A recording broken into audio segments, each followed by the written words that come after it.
నమస్తే, welcome to Suman TV. Elon Musk ఈ పేరేం కొత్తది కాదు. అసలు పరిచయం అవసరం లేని వ్యక్తి అతను. ప్రపంచ కుబేరుడు, ప్రముఖ టెక్ దిగ్గజం, అనేక కంపెనీలు, ఇండస్ట్రీస్ ఇలా చెప్పుకుంటూ పోతే ఒక పుస్తకమే రాయొచ్చు ఎలాన్ మస్క్ మీద. America private space company space X అధినేత ఎలాన్ మస్క్ కు తాజాగా షాక్ తగిలింది. తన ప్రైవేట్ స్పేస్ కంపెనీని ఎన్నో ఏళ్లు కష్టాలు, ఛాలెంజ్లను ఎదుర్కొని ప్రపంచంలోనే అత్యధిక సక్సెస్ రేటు ఉన్న స్పేస్ కంపెనీగా స్పేస్ ఎక్స్ ను నడిపిస్తున్నాడు. అయితే తాజాగా space X successful rocket Falcon 9 మొదటిసారిగా ఫెయిల్ అయింది. దీంతో స్పేస్ ఆర్బిట్ లో ఉన్న కొన్ని శాటిలైట్లకు ప్రమాదం వాటిల్లే అవకాశం ఉందని వార్తలు వినిపిస్తున్నాయి. అది నిజమా కాదా అనే దానిపై స్పేస్ ఎక్స్ కంపెనీ స్పందించింది.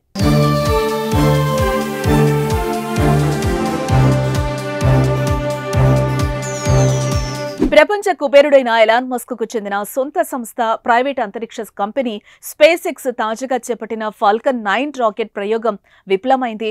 ఒకేసారి 20 ఉపగ్రహాలను భూకక్షలో ప్రవేశపెట్టేందుకు స్పేస్ ఎక్స్ ఈ ప్రయోగం చేపట్టింది. కానీ సాంకేతిక లోపం కారణంగా నిర్దేశిత కక్షలో కాకుండా దానికన్నా తక్కువ కక్షలోకి ఉపగ్రహాలు ప్రవేశించాయి. దీంతో ఎందుకు పనికి రాకుండా పోయాయి. త్వరలోనే అవి భూమి వైపు దూసుకొచ్చి కుప్పకూలనున్నాయి.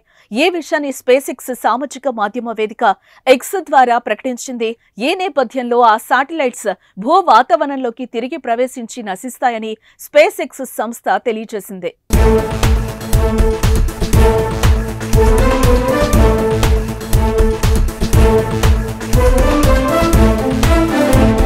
జూలై 11న రాత్రి ప్రయోగం మొదలైన కాసేపటికి ఫాల్కన్ 9 రాకెట్ రెండో దశ ఇంజన్ రెండోసారి మండటం పూర్తి స్థాయిలో జరగలేదు. ఫలితంగా నిర్దేశిత కక్ష కన్నా తక్కువ ఎత్తులోనే అవి మోహరించాయి.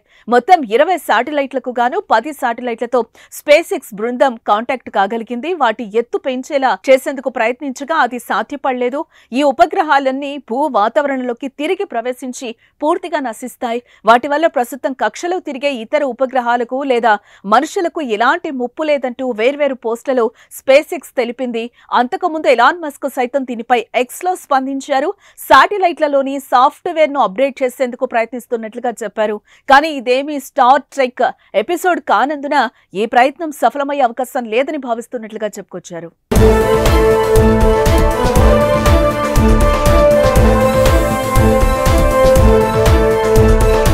ఈ ఫాల్కన్ 9 రాకెట్ ద్వారా ప్రయోగించిన 20 స్టార్ లింక్ ఉపగ్రహాలు నిర్ణీత కక్షలోకి చేరుకోలేకపోయాయి.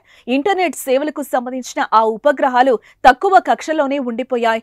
ఫాల్కన్ 9 రాకెట్ నింగిలోకి దూసుకెళ్లిన కాసేపటికే దాని అప్పర్ స్టేజ్ ఇంజన్ లో లోపం తలెత్తి లిక్విడ్ ఆక్సిజన్ లీక్ అవటం వల్ల ఇలా జరిగిందని స్పేస్ ఎక్స్ వెల్లడించింది.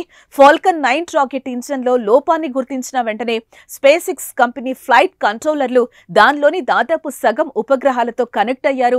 వాటిలోని అయాన్ థ్రస్టర్లను ఉపయోగించి శాటిలైట్లను ఎగువ కక్షలోకి పంపేందుకు ప్రయత్నించినా సాధ్యపడలేదని స్పేస్ ఎక్స్ తెలిపింది.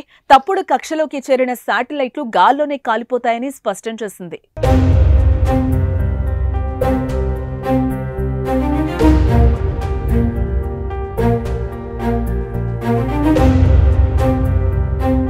ఫాల్కన్ 9 రాకెట్ రెండవ దశ ఇంజన్ అగ్నిషన్ పూర్తి కాలేదు. రెండవ దశలో ఆక్సిజన్ లీక్ అవ్వడంతో ఇంధనం మండలేదు. తద్వారా సరైన కక్షలోకి వెళ్లలేదని స్పేస్ ఎక్స్ చెప్పింది.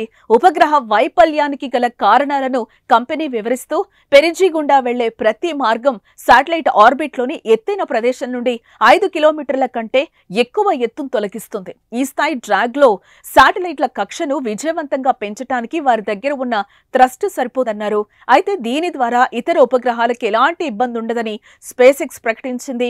ఇన్నాళ్లు అత్యంత ప్రతిష్టాత్మకంగా పనిచేసిన ఫాల్కన్ 9 తాజాగా విఫలమైంది. దాదాపు 352 సార్లు స్పేస్ ప్రోగ్రామ్ కోసం లాంచ్ చేస్తారు ఈ ఫాల్కన్ రాకెట్ ని.